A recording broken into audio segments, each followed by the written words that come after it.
Assalamualaikum warahmatullahi wabarakatuh. Pun sabun sampurasun Mugia Rahayu Sagung Dumadi Damai seluruh alam.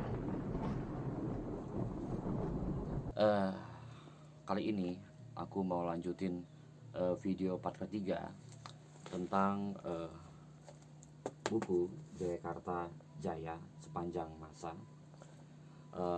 Kelanjutan dari part-part sebelumnya, part 1 dan part 2. Kali ini masuk ke halaman tentang Batavia, teman-teman. Oke, langsung aja kita bedah bukunya.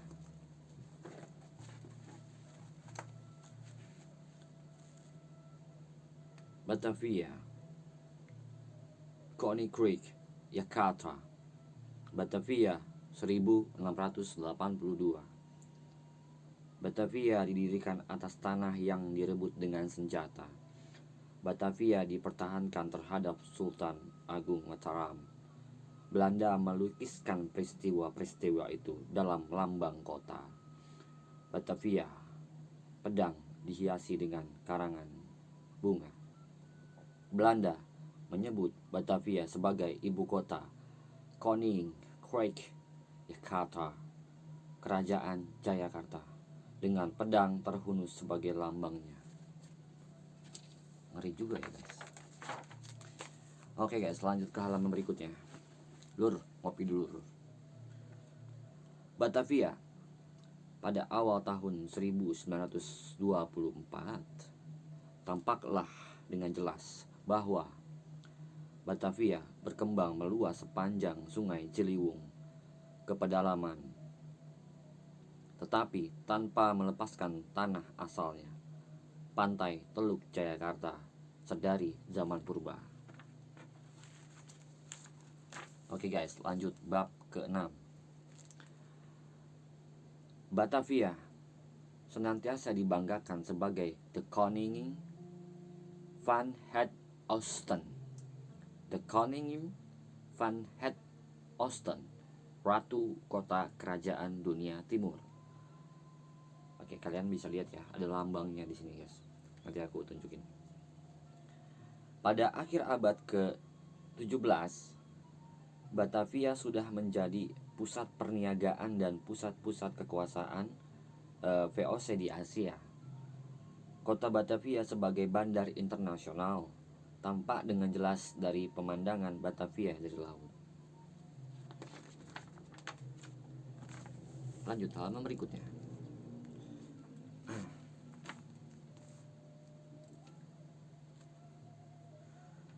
Kekuasaan VOC berintikan angkatan laut yang besar dan kuat yang dapat berlabuh di pangkalan-pangkalan yang tersebar di Asia Selatan.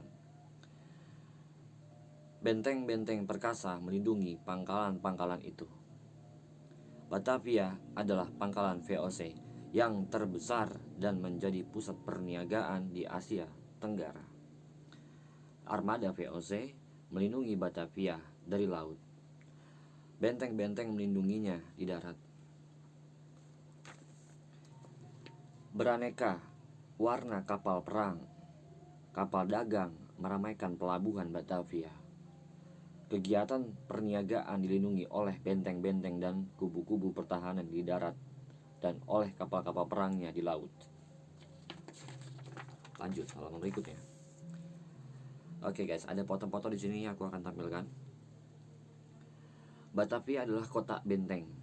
Kota dilindungi oleh dinding kota yang diperkuat dengan benteng-benteng dan kubu-kubu. Pada dinding kota terdapat pintu-pintu besar dengan gapura. Salah satu dari gapura-gapura itu adalah Amsterdam Spoor ini. Lihat gambarnya guys. Sampai akhir abad ke-17, daerah luar kota, yaitu daerah di luar dinding kota, tidak aman. Pasukan-pasukan gerilya, perampok, dan binatang buas menguasai daerah luar kota. Setelah Belanda dapat mengamankan daerah luar kota Batavia, penjabat-penjabat VOC menyerbu daerah luar kota dan menjadikan tuan tanah. Mereka membuka hutan, membuat perkebunan, dan didirikanlah rumah-rumah yang besar dan indah. Lambat laun terdapatlah suatu kota baru di luar Batavia. Perhatikanlah sebagaimana daripada kota baru-baru itu.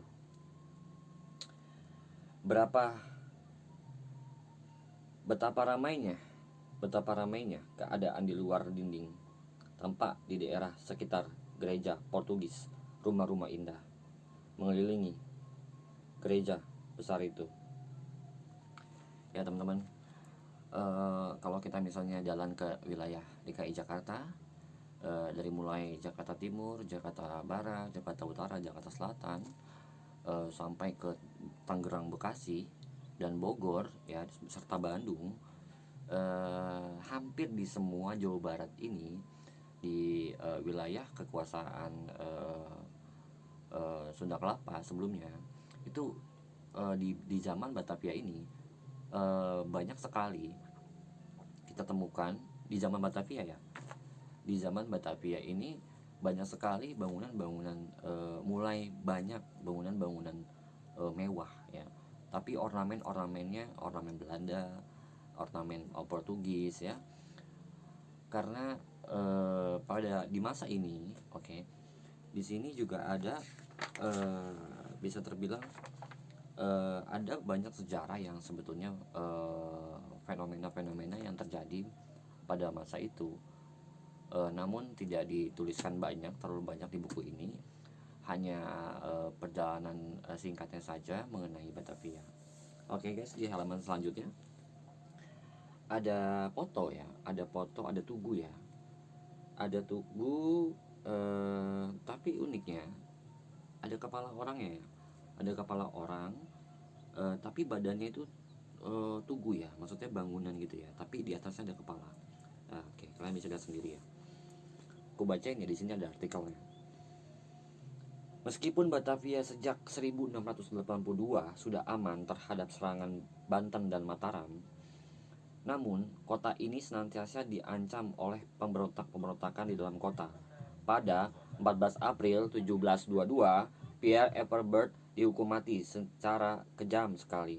Ia dituduh hendak merobohkan pemerintahan VOC di Batavia sama dengan kawan-kawan bangsa Indonesia.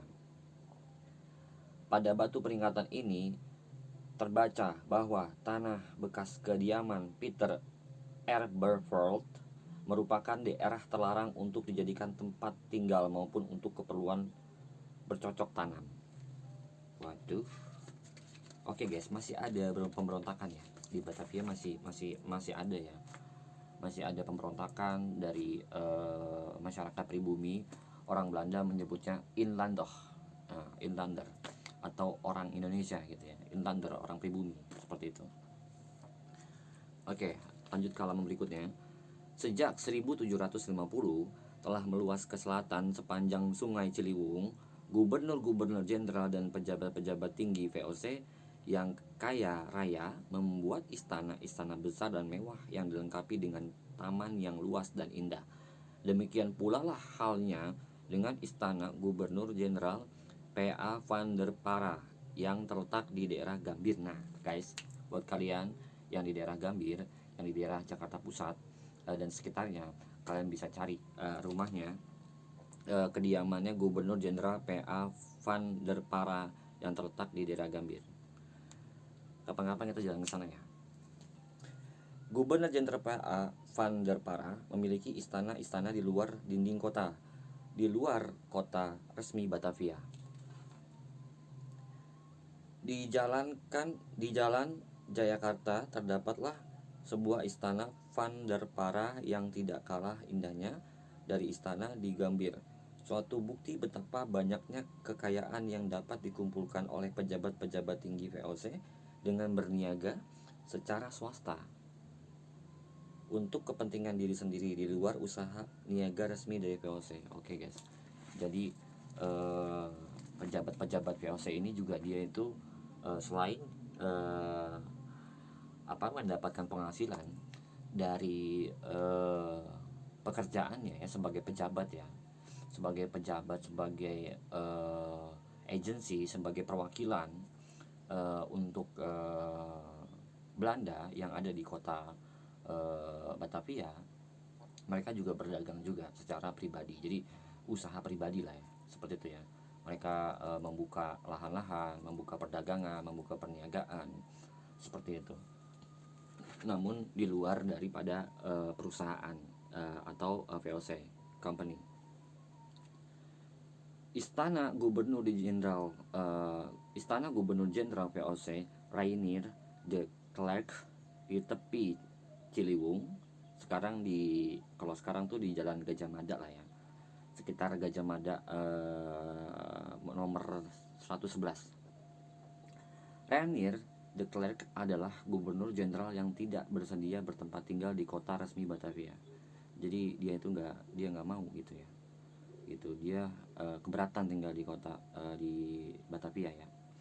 Tanah-tanah sepanjang Ciliwung sebagian besar adalah miliknya gitu. Contoh misalnya nih ya, seperti sekarang nih kayak Hotel Duta Indonesia, terus Legend Veteran, nah tuh sekarang tuh ya bangunan-bangunan itu ya, termasuk Arsip Nasional RI dan sebagainya lah pokoknya gitu ya.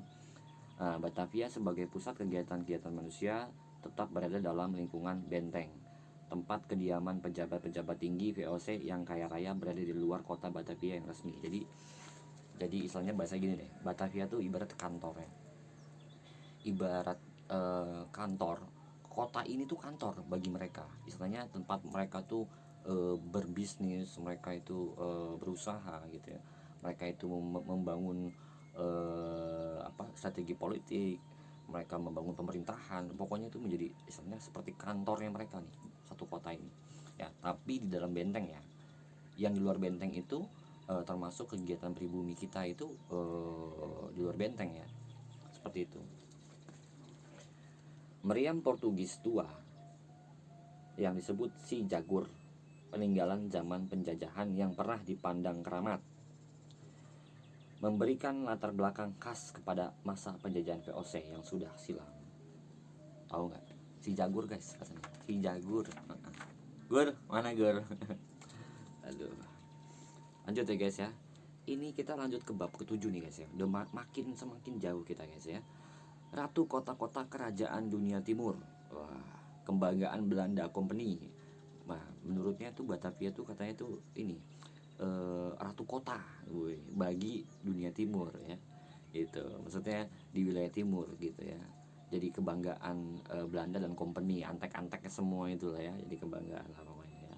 Pokoknya ibaratnya kayak permata lah ya gitu ya, seperti itu ya. Oke, ratu kota-kota kerajaan dunia timur, kebanggaan Belanda Company, berubah menjadi kuburan Belanda katanya. Lumpur Ciliwung mengubah muara-muara dan saluran-saluran di kota benteng Batavia yang indah menjadi rawa tempat persemayaman benih penyakit menular. Penyakit menular guys. Tuh. Oke, benteng Batavia dan sekitarnya pada tahun 1810, pelabuhan Batavia sunyi sepi karena pelajaran dan perniagaan merosot. Sekali akibat politik perang Napoleon. Nah, kota Batavia sepi pula karena ditinggalkan oleh pemerintah Belanda serta dikosongkan oleh para pejabat pemerintah. Ya, di sebelahnya ada foto Herman Willem Daendels ya. Nah, kalian tuh suka ini ya, suka jalan-jalan nih ya ke kota Bogor, Bandung. Nah, ini beliau nih, ini ya, ininya ya. Istilahnya sultannya ya zaman itu ya. Herman Willem Daendels ya. Ini beliau menjabat sebagai Gubernur Jenderal Prancis ya. Oke. Gubernur Jenderal Prancis meninggalkan kota pusat pemerintahan VOC di kota benteng Batavia. Walter Raiden di daerah Gambir dijadikan pusat pemerintahan Hindia Belanda. Walter Raiden itu jadi pusat pemerintahan Hindia Belanda ya, Hindia Belanda. Oke, kalian lihat sendiri Herman Willem Daendels, populer namanya ya. Oke. Pusat pemerintahan dari kota resmi yang lama pada muara Ciliwung dipindahkan ke pedalaman sekitar Waterloopland. Waterloopland, lapangan singa, lapangan banteng. Nah, sekarang tuh lapangan banteng namanya tuh. Dulunya tuh Waterloopland gitu disebutnya ya. Disebut sama Dendel terus begitu ya. Di sebelah timur lapangan itu dibangun istana baru pengganti rumah kediaman Gubernur Jenderal di Kota Lama, pengganti kantor pusat pemerintahan Hindia Belanda. Nah, aku tunjukin fotonya ya. Oke, lanjut. Ada artikel lagi ini yang menuliskan gedung-gedung baru dibangun untuk menampung kantor-kantor pemerintahan yang dipindahkan dari Kota Lama. Rumah-rumah pejabat dibangun pula di sekitar Waterloopland. Oke, banyak gambar-gambar lah pokoknya teman-teman ya. Aku tampilin ya. Oke. Kota baru Batavia disebut Weltevreden. Wih, mereka nyebutnya Weltevreden ya, atau yang sangat memuaskan. Gedung Museum Batavia, Genootschap voor Kunsten and Wetenskappen, dapat menampung kegiatan-kegiatan di bidang kesenian dan di bidang ilmiah gitu ya. Oke, jadi tempat pokoknya praktek ya gitu ya. Bukti bahwa kesejahteraan sudah cukup tinggi sehingga waktu dan harta tersedia untuk menikmati hasil-hasil seni dan ilmu pengetahuan tuh, bukan lagi ya. Oke, lihat sendiri guys ya. Itu seperti itulah zaman dulu, tempo dulu. Oke. Lanjut guys ya. Oke. Nah, ini guys, ini dia nih guys ya. Ini kalau bagi kalian yang suka dengar tentang sosiet ya, bukan lagi. Ya, ya berikutnya ini ada artikel lagi. Societate the Harmony. Nah, Dendels tidak hanya memindahkan pusat-pusat pemerintahan saja. Pusat rekreasi baru dibangun pula di Medan Harmony. Nah, tuh daerah Harmony ya. Yaitu Societate the Harmony. Masyarakat Belanda meninggalkan masa kejayaan VOC di Muara Ciliwung. Nah, oke. Medan Harmony 40 tahun kemudian. Nah, itu ada gambarnya ya, aku tampilin ya. Betapa benarnya kekerasan hati Dendels untuk menciptakan kota baru tampak dari perkembangan di sekitar Medan Harmony ini. Wih, Dendels tuh mau bikin kota kecil gitu ya, istilahnya kota baru. Pokoknya inspirasinya tuh dia mau apa ya, merealisasikan inspirasinya dia itu. Oke, Dendels ya. Oke, di halaman selanjutnya di sebelahnya ada foto Raden Saleh. Nah, guys. Oke, ada foto Raden Saleh. Aku jelasin tentang Raden Saleh ini berdasarkan buku ya. Raden Saleh sebagai seorang pelukis dan seorang seniman yang luar biasa adalah satu-satunya orang Indonesia yang mampu menempatkan dirinya di tengah-tengah masyarakat elit Belanda di kota Batavia. Dia adalah seorang seniman Indonesia yang tersohor di Belanda ya guys ya. Bagi orang-orang Belanda ini pokoknya Hindia Belanda ini dia terkenal nih ya sebagai seniman yang wow gitu ya. Lukisan-lukisan Raden Saleh menghias museum-museum di Eropa. Wajah kota Batavia banyak dipengaruhi oleh daya cipta seniman sehingga hingga sekarang pokoknya banyak daya ciptanya tuh, maksudnya gini, karyanya dia tuh banyak di sini di Eropa, bahkan di Indonesia juga banyak ya Raden Saleh. Oke, lanjut ya. Tuan-tuan tanah Belanda di Batavia mengikuti jejak elit VOC dan elit pemerintahan Hindia Belanda. Mereka membangun rumah kediaman yang besar dan mewah. Rumah kediaman tuan tanah Gunung Sari merupakan contoh khas dari zaman itu. Nah, tuh ya di Gunung Sari guys, itu mungkin masih ada ya. Kita akan telusuri nanti ya. Oke. Oke guys. Kita lanjut ke halaman berikutnya. Oke, bab ke-8. Wah, ini ada foto. Ini juga nih orang kumisnya boleh juga guys ya. Boleh juga. Batavia pusat kekuasaan kerajaan tunggal Hindia Belanda. 1911, Kerajaan Hindia Belanda sebagai ahli waris Het Koninkrijk Jakarta mencapai bentuk kebulatannya. Kerajaan-kerajaan Indonesia yang masih merdeka dilenyapkan oleh Gubernur Jenderal J.B. Van Hertz. Nah ini nih guys nih. Ini guys si Badegongnya ini nih berarti nih guys ya. Ini. Badegongnya itu J.B. Van Hertz. Nah itu ya. Ini Badegongnya, ini tersangkanya guys ya. Bukan tersangka lagi, terdakwa udah ya. Batavia meningkat menjadi pusat-pusat kerajaan Hindia Belanda yang mengatur seluruh kehidupan penjajahan di Indonesia tah. Eta jelemana tah ya. Si J.B. Van Hertz anu ngaleungitkeun leluhur urang ya gitu. Kakek urang, nini urang tah di bengkat ku si eta tah. J.B. Van Hertz tah. Koplok sih ya.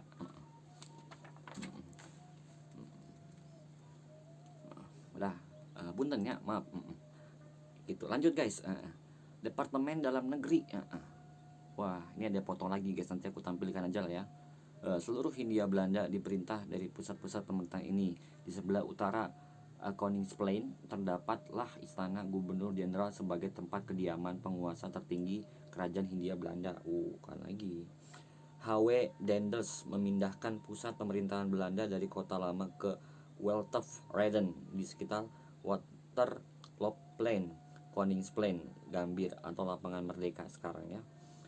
Akhirnya menjadi pusat pemerintahan Hindia Belanda modern. Kan lagi. Lanjut guys, di halaman berikutnya ya.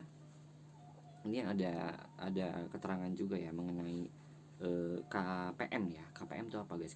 Coba kita kulik ya. Gedung Koninklijk ya.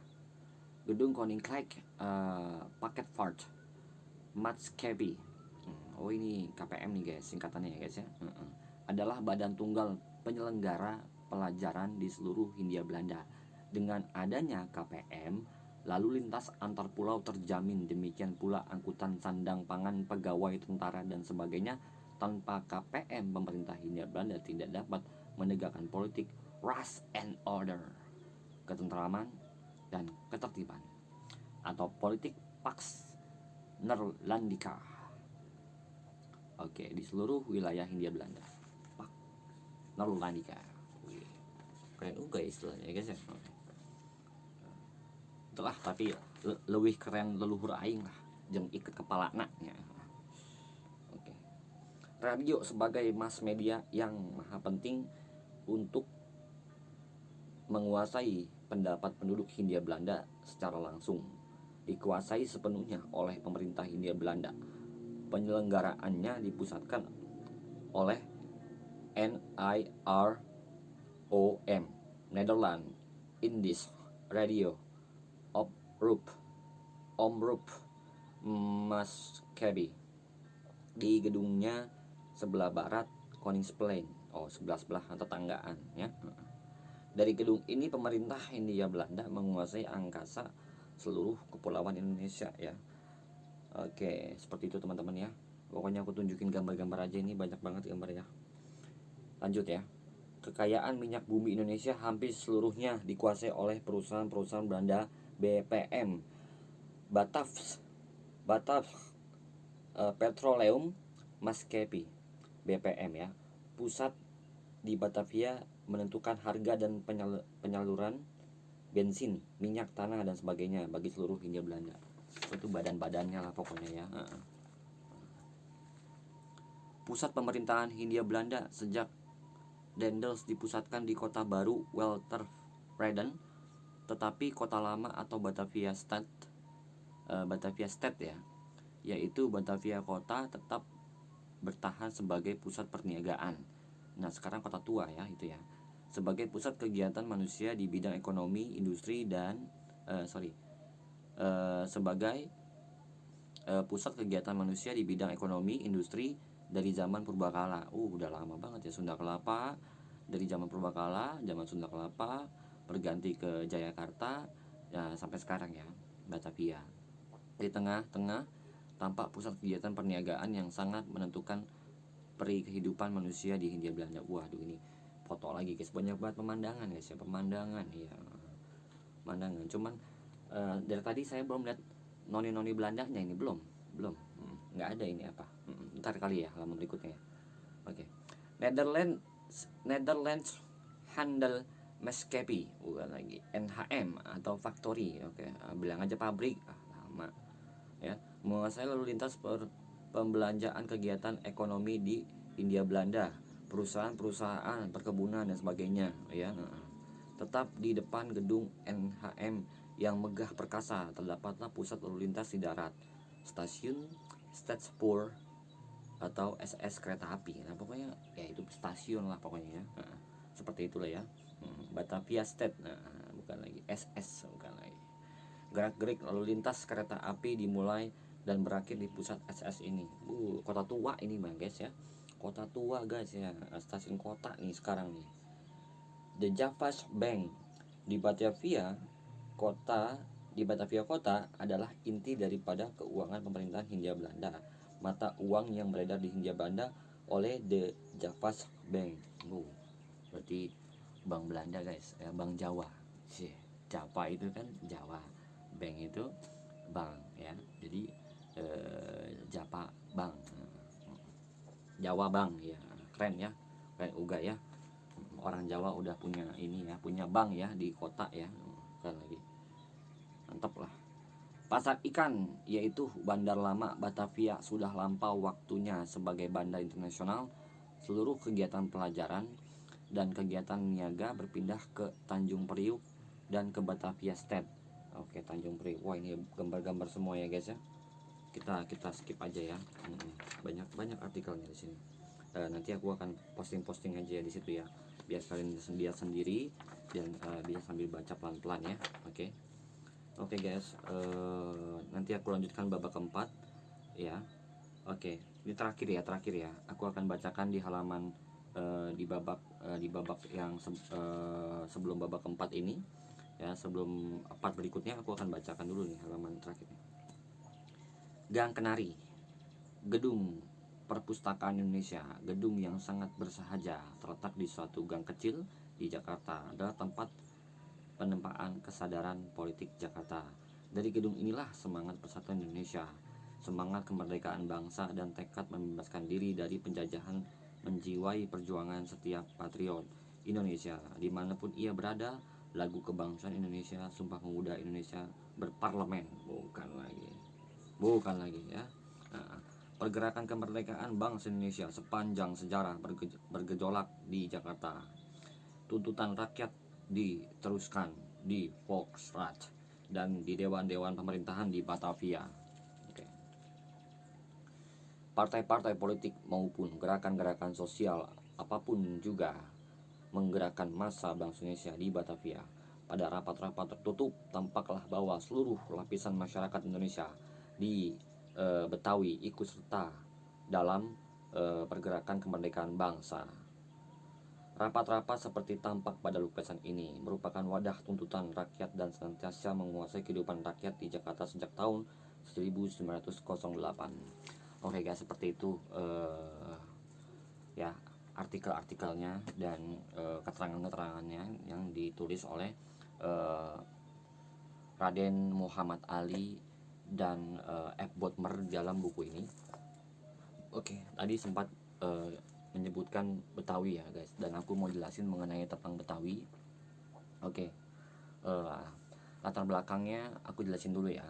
Aku ibuku lahir sebagai seorang anak dari keturunan Betawi, Sunda dan Jawa.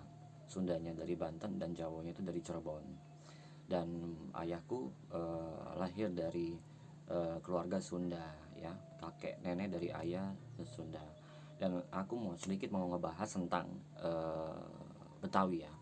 Jadi Betawi ini adalah cikal bakal daripada suatu kelompok besar yang ada di Batavia. Kenapa disebut Betawi? Karena Betawi itu sebutan dari kota yang pada masanya itu sangat dikenal memang ya. Jadi penyebutan Batavia di sini adalah bagi masyarakat kita Oke, disebutnya Betawi. Kenapa seperti itu? Karena sebelumnya adalah Batavia gitu. Kenapa bisa berubah menjadi Betawi? Itu hanya bahasa dialektika ya, hanya bahasa eh, spell orang kita atau cara berbicara orang kita itu, karena sudah banyak tercampur etnik ya, Arab ketemu sama Cina, Cina ketemu sama Sunda, Sunda ketemu sama Jawa, Jawa ketemu sama Arab lagi, Arab ketemu sama Jawa lagi, dan Jawa ketemu sama Cina. Jadi sudah banyak campur di situ di Batavia. Oke, dan perkembangannya juga sangat masif ya. Maksudnya pernikahan antar etnis itu sudah banyak marak di Batavia pada masa itu. Di sekitar tahun 1900-an tuh sudah banyak marak ya. Bisa dibilang pernikahan antar etnik ya, seperti itu. Jadi lisan mereka, cara penyebutannya itu berubah. Yang tadinya Batavia bagi orang Hindia, Belanda atau bagi company, mereka menyebut Batavia.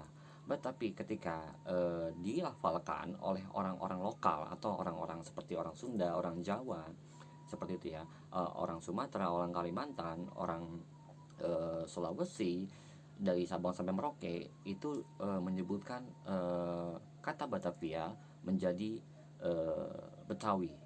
Kenapa? Jika diulang-ulang Batavia, Batavia, Batavia, Batavia, itu akan terdengar seperti Betawi, Betawi, Betawi, Betawi, Betawi, Betawi, Betawi, Betawi, Betawi, Betawi.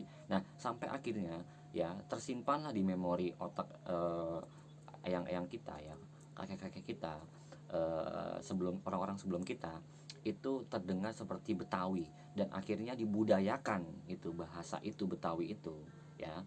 Oke, dibudayakan bahasa istilah Betawi atau sebutan Batavia ini, oke, oleh masyarakatnya sendiri yang bertempat tinggal di Betawi tersebut, yaitu sekarang menjadi Jakarta. Seperti itu ya. Nah, karena banyaknya etnik yang ada di Jakarta sekarang, oke. Zaman dulu ya. Kalau zaman sekarang sebutnya ke Jakarta. Sebelumnya menjadi Jakarta, yaitu Batavia, saking banyaknya etnik yang sudah bercampur di kota Batavia, sehingga terjadi tumbuhnya bahasa-bahasa dan dialek-dialek yang baru, seperti itu ya. Atau mungkin orang tua kita menyebutkan bahasa prokem ya, atau bahasa gaulnya kota. Jadi kalau seandainya nggak bisa bahasa prokem zaman itu, dianggapnya nggak gaul gitu. Kenapa? Karena bahasa prokem itu dikenal pada masa itu sebagai bangsa, bisa dibilang urbannya gitu, bahasa urban gitu ya, artinya digunakan oleh masyarakat lokal yang ada di Batavia pada masa itu. Oke teman-teman, terima kasih sudah nonton videoku. Terima kasih sudah nonton video ini. uh, dan aku nggak sendiri, aku ditemenin sama Raden Andika Bayu Sentosa, saudaraku. uh, Next mungkin aku akan bincang-bincang sama beliau. Kita akan tukar pikiran. Oke, guys, pamit undur diri. Assalamualaikum warahmatullahi wabarakatuh. Nada panjuhunkan dihapunten bisi ayak lepatan pun sapun sampurasun mugia rahayu sagundumani damai seluruh alam.